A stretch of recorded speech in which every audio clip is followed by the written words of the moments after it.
ጥሎት ሄዶ ሞፈረው ቀንበር ከጣለበት አንስቶ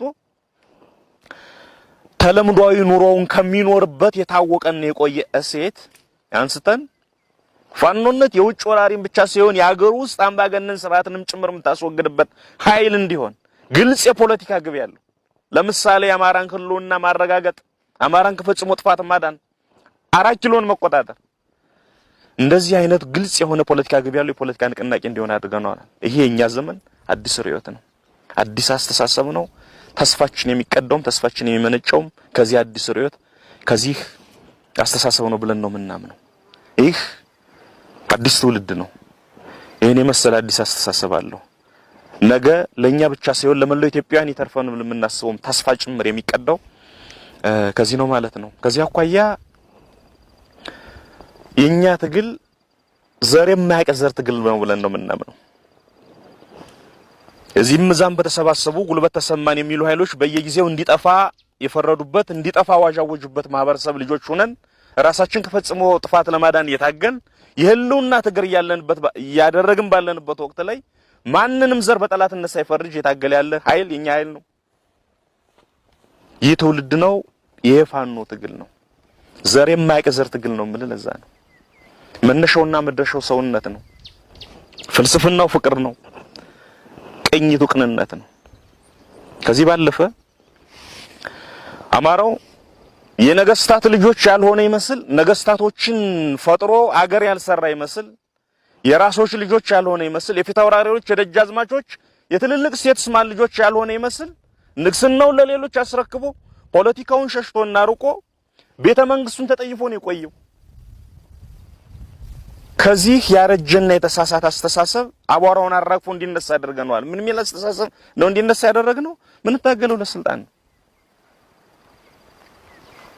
ቅድም እንዳልኩት ሊያጠፋን የተነሳውን ስርዓት አስወግደን ሌላ ለኛ ብቻ ሳይሆን ለሌሎችም ልዩ ልዩ ወገኖች የሚበጅ ስርዓት ካላቆም በስተቀር የአማራውን ህዝብ ህልውና በዘላቂነት ማረጋገጥ ስለማንችል 4 ኪሎን ታርጌት ያደረገ ትግል ነው እያደረግን ያለን። የምንታገለው ለስልጣን ነው። በዚህ አጋጣሚ ምን መሽኮርመም አያስፈልግም። አንዳንድ ነገሮች እንሰማለን አይደለ? በተለይ እኔን በአጠቃላይ የኔን ቡድን በተመለከተ ለስልጣን ለምናምን እንሰማለን። እና ታዲያ ለምንኩስና ነው እንደምንታገለው? ለስልጣን መታገል የሚያሳፍር አይደለም። የአዲስ ርዕዮተ ዓለም አዲስ አካል ነው፣ አዲስ አስተሳሰብ ነው። ይሄን መዋጥ ያስፈልጋል። ብዙ ጊዜ እንደ ኃይል በቀን ተቀን እዚህ ፋኖነት ህይወታችን ውስጥ ስንል አንዳንድ ጓዶችን ጠይቃቸዋለሁ። አንተው ነው ባህር ዳር ከንቲባ ሆን ብትባል ነገ ምን ትላለህ እላቸዋለሁ። አንዳንድ ጓደኞች ኧረ ዘሜተው ምናምን ይላሉ። አእምሯቸውን አላለማመዱትም። ማለማመድ አለብን። የኔ መልስ ምንድነው? እንደ ቢያንስ ካቤ ታንሳለህ እንዴ ነው ሁሌም ብላችሁ ብድግ አድርገን ነገ የሆነ ቦታ ትመራለህ ብትባል ከኔ የተሻለ አቅም ያላቸው ሰዎች አሉ። ነገ ላይ ቢሆኑ ብስለት ነው፣ ትልቅነት ነው። ኧረ በፍጹም ስልጣናሊዝም ግን ኃጢያት ነው። ይሄ አዲስ አስተሳሰብ ነው። አዲስ ተስፋችን የሚቀደው ከዚህ ነው። ስለዚህ ፋኖን ግልጽ የፖለቲካ ግብ ያለው የፖለቲካ ንቅናቄ ማድረግ አዲስ ርዕዮተ ዓለም አዲስ አስተሳሰብ ነው ብለን እናምናለን። ከዚህ የተቀዳ አዲስ ተስፋ እናልማለን። አዲስ ትውልድ፣ አዲስ አስተሳሰብ፣ አዲስ ተስፋ ስንል በትንሹ ይን ማለታችን ነው። ጽንሰ ሐሳቡ ሰፊ ነው። አሁን ላይ ያሉት የፋኖ አደረጃጀት ወደ አንድ ወጥ ተቋም እንዲመጡ በአንተ በኩል እንደ ግልም ሆነ እንደ ድርጅት የተደረጉ ጥረቶች ምን ይመስላሉ? በግል የአማራ ህዝብ ጉዳይ እንደሚያስጨንቀው አንድ የዚህ ዘመን ልጅ እና ጤናማ አእምሮ እንዳለው ሰው ጨነቃለሁ። በአጠቃላይ ግን እንደ ቡድን ጭንቀታችን ህመማችን ሆኖ ነው የቆየው። እኔና ጓደኞቼ የአማራ ህዝባዊ ኃይልን ስንመሰርት እኔም የጎጃም ልጅ ሌሎች ጓደኞችና ስረስም የጎጃም ልጅ ሳይሆኑ ቀርተው አይደለም። ፋኖን የፖለቲካ ግብ ያለው የፖለቲካ ንቅናቄ ማድረግ አለብን ብለን እንደ ርዕዮት ይዘን ስንነሳ እንደዚህ አዲስ ትውልድ አዲስ አስተሳሰብ ይዘን ስንነሳ አጠቃላይ ለአማራው መጫወቻ የሚሆን አማራውን ማታገል የሚችል ፕላትፎርም መፍጠር አለብን ብለን የአማራ ህዝባዊ ኃይልን የፈጠርነው እና ገና ከመነሻው ድርጅት እንኳን ስናቆም እንጓጓለት እንመኘው የነበር ነገር ነው። በኋላ ህዝባዊ ኃይል ሆነን በቆየንበት ጊዜ እንደ ተቋም ስብስቡን ተቋም ለማድረግ እና እንዳን ተቋም የተቋሙን ስራ ለመስራት ስንሰበሰብና ስንገመግም እንኳን ሁለተኛው አጀንዳ ሁሌ የአማራን ህዝብ ትግል አንድ ከማድረግ አኳያ ምን ሰራን። በተለይ ዋና ምን ባል መሪዎችን ሌሎች መሪዎች ጓደኞቻችሁ ሁሉ የሚጠይቁን ነበር። ምን አደረጋችሁ? ጎንደር የተደዋወላችሁ ነው ወይ? ሸዋ ትገናኛላችሁ ወይ? ወሎ ትማከራላችሁ ወይ ነው የሚሉ። ከዚህ በመነሳት ያልሞከርነው ሙከራ ያላጠፋነው ጊዜ ያልሰጠነው ቀለብ የለም ለአንድነቱ። በግሌ እስር ቤት 9 ወር ገደማ ቆይቻለሁ። እሱን እንኳን ብንቆርጠው እሱን ቀንሰን ብንተው ብዙ ጥረቶችን አደረግ ስለነበር ዛም ውስጥኝ ከተፈታው በኋላ እስከዚህ አንተና እኔ እስከምንኖርበት ቅጽበት የሰሞኑን የተጨናገፈውን ሂደት ሳይጨምር 7 ጊዜ ሞክሬያለሁ። 7 ጊዜ የአማራ ትግል አንድ እንዲመጣ እንዲው በሞቀበት የመገኘት በተደገሰበት የመዝፈን ባህሪ ኑሮኝ አይደለም። ትልቅ ምኞት አለኝ። ጓደኞች ትልቅ ምኞት አላችሁ እንዳልኩ ነው። ድርጅት አቁመን ነው ትግሉልን ሰው ገና ከመነሻው ድርጅት ስናቆም የአማራን ህዝብ የሚያታግል አዲሱን ትውልድ የሚያታግል ፕላትፎርም ፈጥረን ነው ለመታገል የሞከርንና ከፍተኛ ጥረት እያደረግን ያለ ነው። አሁንም እያደረግን ያለ ነው። በተለይ ደግሞ የአማራ ህዝብ እንደሚረዳው አንተም እንደምታውቀው እንደግለሰብ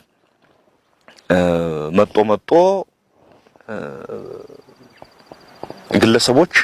የግለሰቦች ጤናማ ያልሆነ ፍላጎት እና ከግለሰቡ ጀርባ ያደፈጡ የተለያዩ ጸረ አማራ ኃይሎች፣ ጸረ ኢትዮጵያ ኃይሎች፣ ጸረ የሆነ አካባቢ ኃይሎች ይህን ትግል በመቀኝነት የሚያዩ በክፋት የሚያዩ በቅናት የሚያዩ ኃይሎች ሂደታችን የራሳቸው ፍላጎት ማስፈጸሚያ አድርገው ሊያጥፉት፣ ሊነጥቁት፣ ሊዘርፉት ሲሞክሩ በቆመበት አቋም ቆሟል። which is very good ቆሟል። ግን ህዝባውን የሚጠብቀው ነገር አለ። መሪዎች የሚላቸው ልጆች የሚላቸው የኔ የምር ስብስብ የሚላቸው እዚህም እዛም ያሉ ኃይሎች ተሰባስበው የአማራ ህዝብ የሚፈልገው ያለ ብዙ አመታት የተመኘነውንና እውን እንዲሆን ብዙ የጣርንበትን ፕሮጀክት እውን ማድረግ ስላለባቸው ስራ እየሰራን ያለን የጎጃም፣ የሸዋ፣ የጎንደር፣ የወሎ ልጆች ቁጭ ብለን እየሰራን ትግሉም የሚጠይቀው ዘመንም የሚናፍቀው ታሪክም የሚመኘውን ዛሬ ተፈጥሮ ማየት የሚጓጓለትን ነገር ፖለቲካችንም የሚያስገድደንን በተለይ ደግሞ የመከረኛ ህዝብ በጉጉት እየተከታተሉ ያለውን አንድ የአማራ ቤት አንድ የአማራ ፋኖ የመገንባትን ነገር እየሰራንበት ነው ያለነው። በፍጹም ቅንነት ያለምንም መጓተት ያለምንም መጠላለፍ ያለምንም ቡድናዊና ግለሰባዊ ፍላጎት የተጫነው እንቅስቃሴ በፍጹም ወንድማማችነት እየተነጋገርን እየሄድን ያለነው። በየቀኑ ከዚህ አኳያ ስብሰባዎች፣ ምክክሮች እየተደረጉ ነው ያለነው። ከእግዚአብሔር ጋር አንድ ነገር በቅርብ ይዘን እንመጣለን ብዬ አስባለሁ። እንደው የመጨረሻ ጥያቄ ላርግና የትግሉ ወደፊት አቅጣጫና የትግሉ ተስፋ እንዴት ይገለጻል? ታጋዩም ሰራዊቱም ከዚህ ትግል ምን ይጠብቃል? ብዙ ውጊያዎችን ተዋግተናል። ብዙ ውጊያዎችን አሸንፈናል። ግዙፍ ወታደራዊ ኃይል ፈጥረናል።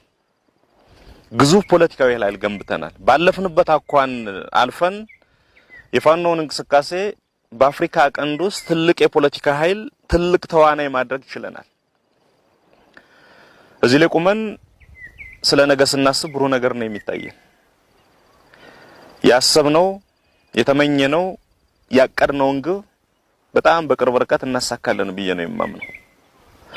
ከዚህ አኳያ ወርቃማ ዓላማ ሊኖር ይችላል፣ ያስፈልጋል። በእንደዚህ አይነት ትግል ውስጥ ለዓላማቸው የታመኑ ሰዎች ያስፈልጓል። ከምንም በላይ ጽናት በጣም ወሳኝ ነገር ነው። የጸና ነው የሚያሸንፈው በዚህ ምድር ላይ። መሳሪያ የተሸከመ ትግል ነው። በዚህ ትግል ውስጥ መስዋዕትነት መክፈል አለ፣ መቁሰል አለ። አክቹአሊ ከመሞትና ከመቁሰል የዘለለ በየቀኑ ሳይሆን በየደቂቃው የምትከፍለው የስነ ልቦና ዋጋ አለ። እሱን አምቆ መቻል፣ እሱን አምቆ መያዝ እና ወደፊት የሚያስፈነጥር ጉልበት አድርጎ መጠቀም መጽናት እጅግ ወሳኝ ነገር ነው። ከዓላማ ወርቃማነት እኩል ምናልባትም በላይ ጽናት በጣም ወሳኝ ነገር ነው። ታጋዩ መጽናት አለበት። በእኔ መለኪያ ቅድም ደጋግሜ ስገልጽልህ እንደነበረው ሌሎች ኃይሎች ቢያንስ በመጻፍ እንደምናውቀው በ10 በ15 በ20 ዓመት የሚደርሱበትን ነገር በአንድ ዓመት መጥነዋል። ከበረታን ከጸናን ለዓላማችን ለራሳችን ለፈጣሪያችን ታማኝ ከሆን የቀረን አጭር ምዕራፍ በአጭር ጊዜ ውስጥ መቋጨት እንችላለን ብዬ አምናለሁ። ስለዚህ ታጋዩ መበርታት አለበት። ግንባር ቀደም ሆኖ ይህን ህዝባዊ የሆነ ትግል ህዝቡን እየመራ እያታገለው ያለ ፋኖ ስለሆነ እንደ ተቋምም እሱን ምንመራ ሰዎች በሱ ውስጥ በአባልነት የምንሳተፍ ሰዎች በርትተን ህዝባችንን መበርታት በትክክል ህዝቡን የሚያታግል አማራን የሚያታግል ፕላትፎርም መፍጠርና ለዛ ምቹ ነው መገኘት ያስፈልጋል። እሱን ስናደርግ የምንመኘው ዘመን ከኛ ከስንዝር በላይ የራቀ ሆኖ አይደለም ምን የሚታየኝና ብሩህ ተስፋ አለ። ብሩህ ዘመን ከፊታችን አለ። የአማራን ህልውና በቅርብ ርቀት እናረጋግጣለን። የአማራን ህልውና ብቻ ሳይሆን ብዙ የተጨነቁ ኢትዮጵያዊ ነፍሶችንም ጭምር ማትረፍ የተሻለ ዘመን መስጠት የተሻለ ጊዜ ማምጣት እንችላለን ብዬ አምናለሁ። አመሰግናለሁ። የዘመኑ ትውልድ የአማራ ፋኖ ልዩ ምልክት